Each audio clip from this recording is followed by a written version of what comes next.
नमस्कार, मी प्रियांका नागने आज तुमच्यासाठी खूप मोठी जॉब अपडेट घेऊन आलेली आहे। आजपासूनच स्टार्ट झालेले आहेत फॉर्म भरण्यासाठी। आपण पूर्णपणे माहिती बघणार आहोत।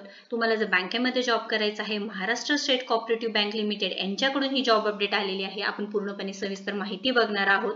मी पूर्ण व्हिडिओमध्ये तुम्हाला एलिजिबिलिटी क्रायटेरिया काय आहे, त्याच्यानंतर इथे एज क्रायटेरिया काय आहे, तुम्हाला फॉर्म कसा भरायचा आहे हे पूर्णपणे सांगणार आहे। सॅलरी डिटेल्स काय असणार आहे, परीक्षा कशी होणार आहे, पूर्णपणे माहिती मी सांगणार आहे। आपण सविस्तर माहिती बघून घेऊयात।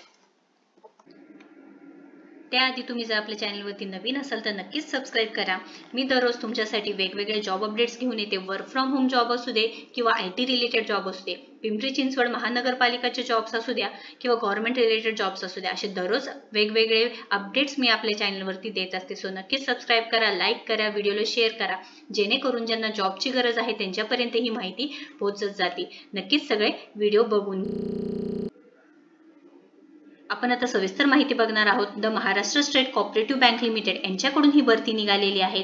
महाराष्ट्र राज्य सहकारी बँक भरती 2003 म्हणजेच काय, महाराष्ट्र राज्य सहकारी बँकेने विविध जागांसाठी ही भरती काढलेली आहे। त्यामध्ये जवळजवळ 153 जागा आहेत। आपण पूर्णपणे माहिती बघणार आहोत। त्याच्यासाठी फॉर्म फिल करण्याची तारीख आलेली आहे, आपण ते बघून घेऊयात।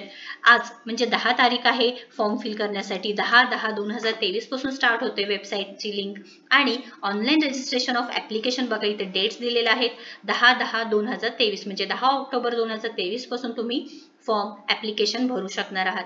आणि लास्ट डेट बघा इथे 30/10 म्हणजे 30 ऑक्टोबर 2023 असणार आहे। आणि तुम्हाला जे downloading of call letter online test आहे ते 10 दिवस पहिला म्हणजे 10 डेज बिफोर करणार आहे। जनरल कंडिशन्स दिलेले आहेत, हे पूर्ण लिंक तुम्हाला डिस्क्रिप्शन बॉक्समध्ये देणारच आहे, तुम्ही एकदा चेक करून घ्यायचं आहे। त्यानंतर आपण इथे पोस्ट कोणती कोणती आहेत बघून घेऊयात। ट्रेनी ज्युनियर ऑफिसर आहे पहिली पोस्ट। नंबर ऑफ वॅकन्सीज बघा 45 वॅकन्सीज आहे ट्रेनी ज्युनियर ऑफिसर्स। आता इथे जे एज्युकेशन क्वालिफिकेशन आहे ते काय 1 बाय 1 आपण चेक करून घेऊया। इथे एज्युकेशन क्वालिफिकेशन बघा, graduate in any discipline with at least 60% म्हणजे तुमचं ग्रॅज्युएशन झालेलं पाहिजे आहे। तुम्हाला Marathi as one of subject पाहिजे आहे, म्हणजे तुम्हाला मराठी यायला हवं। आणि इथे एक्सपिरियन्स सुद्धा सांगितलेला आहे। मिनिमम इथे एज लिमिट आहे 23 वर्ष आहे आणि मॅक्सिमम 32 वर्ष सांगितलेलं आहे। As a trainee junior officer तुम्हाला मंथली स्टायफन 30,000 पर मंथ भेटणार आहे। आणि त्यानंतर जेव्हा बँकमध्ये तुम्ही प्लेस व्हाल त्यावेळेस तुम्हाला 50,000पर्यंत म्हणजे 49,000पर्यंत सॅलरी भेटणार आहे। खूप मोठी संधी आहे, बिलकुल गमवू नका। नंबर ऑफ वॅकन्सीज बघा 45 आहेत आणि ट्रेनी ज्युनियर ऑफिसर हे पद आहे। जे सेकंड पद आहे मी स्क्रोल करत आहे, ट्रेनी क्लर्क्स आहेत। नंबर ऑफ वॅकन्सी 107 आहे। लक्षात घ्या 107 वॅकन्सीज आहेत। इथे सुद्धा ग्रॅज्युएशन पाहिजे आहे तुम्हाला ॲटलीस्ट 60 मार्क्स आणि as a Marathi one of subject पाहिजे आहे। म्हणजेच काय, ट्रेनी क्लर्क्सला पण मराठी सब्जेक्ट पाहिजे आहे आणि ट्रेनी ज्युनियर ऑफिसरला सुद्धा one of as subject Marathi पाहिजे आहे। आता ट्रेनी क्लर्कचं काम काय असणार आहे हे आपण बघून घेऊयात। Preference will be given to candidates with passing government commercial certificate म्हणजे तुमचं टायपिंग चांगलं पाहिजे आहे, 40 वर्ड्स पर मिनिट पाहिजे आहे किंवा 30 words per minute for Marathi typing पाहिजे आहे आणि 40 वर्ड्स पर मिनिट तुम्हाला इंग्लिश टायपिंगला पाहिजे आहे। आता याचं एज लिमिट काय असणार आहे लक्षात घ्या। मिनिमम एज लिमिट 21 वर्ष आहे आणि मॅक्झिमम एज लिमिट 28 वर्ष आहे, म्हणजे 31/8/2023 पर्यंत तुमचं 28 वर्ष कंप्लीट झालेलं पाहिजे आहे।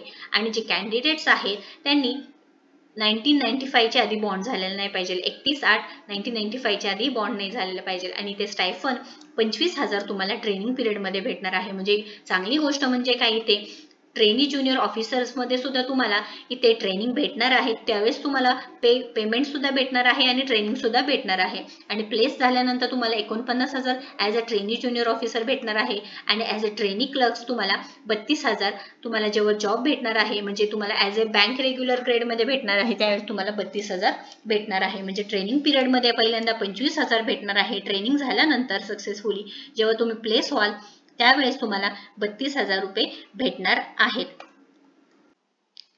आपण आता सिलेक्शन प्रोसिजर कशी होणार आहे ते बघून घेऊया। The selection of candidates will be on the basis of online written test. तुम्हाला सिलेक्शन प्रोसेस आहे रिटन टेस्ट द्वारा होणार आहे, एक्झामिनेशन होणार आहे आणि त्याच्यानंतर पर्सनल इंटरव्ह्यू किंवा स्किल टेस्ट होणार आहे। आता ट्रेनी ज्युनियर ऑफिसरला प्रत्येकाला वेगवेगळं आहे। जे ट्रेनी ज्युनियर ऑफिसरला आहे इथे प्रोफेशनल नॉलेजसाठी 40 क्वेश्चन्स आहे, 80 मार्क आहे आणि वेळ 120 मिनिटं आहे पूर्णपणे। त्यानंतर सेकंड सब्जेक्ट आहे इंग्लिश, थर्ड आहे banking in general awareness, fourth आहे quantitative and numerical ability. Number of questions लक्षात घ्या, 160 क्वेश्चन्स आहेत आणि मार्क्स असणार आहे 200. तेच for post of trainee clerk इथे 160 क्वेश्चन्स असणार आहे आणि मार्क्स 200 असणार आहे. इथे इंग्लिश व्हर्जन आहे आणि ट्रेनी क्लर्कला सुद्धा इंग्लिश व्हर्जन आहे. पूर्णपणे लक्षात घ्या, ही ऑनलाईन टेस्ट होणार आहे. पूर्णपणे तुम्हाला अभ्यासाची तयारी करून त्यानंतर तुम्हाला एक्झाम द्यायचं आहे. मेरिट लिस्ट असणार आहे. Selection list will be prepared in descending order on the basis of scores. स्कोर्सवरती तुमचं सिलेक्शन होणार आहे. त्यानंतर इथे ज्युनियर ऑफिसर ग्रेड आहे, त्यांच्यासाठी पण एक्झाम आहे. इथे सुद्धा 200 क्वेश्चन्स असणार आहे, 200 मार्क आहे. ओनली मराठी आणि ओनली इंग्लिश व्हर्जन दिलेलं आहे. मराठी लँग्वेज आहे, रिझनिंग ॲबिलिटी आहे, जनरल अवेअरनेस आहे, त्याच्यामध्ये इन्क्लूड कम्प्युटर अवेअरनेस सुद्धा सांगितलेलं आहे. आणि lastly quantitative and numerical ability आहे. हे पूर्ण फेज 1 असणार आहे आणि सेकंडली फेज 2 असणार आहे. इथं पूर्णपणे तुमचं टायपिंग चेक केलं जाणार आहे. एक्झामिनेशन सेंटर बघा, मुंबई, पुणे, नागपूर, नाशिक, औरंगाबाद, नांदेड आणि कोल्हापूर असणार आहे. आणि venue and address will be indicated in the call letters. तुम्ही जेव्हा कॉल लेटर्स असणार त्याच्यामध्ये इंडिकेट केलं जाणार आहे. हे पूर्णपणे माहिती झालेली आहे. काही समजलं नसेल तर नक्कीच इथे कॉमेंट बॉक्समध्ये विचारायचं आहे, मी नक्कीच रिप्लाय करणार आहे. त्यानंतर आपल्या व्हिडिओला शेअर करा, जेणेकरून ज्यांना जॉबची गरज आहे, माहिती ज्यांच्यापर्यंत पोहोचवायची आहे, नक्की शेअर करा, लाईक करा आणि आपल्या चॅनलला नक्कीच सबस्क्राईब करा. थँक्यू.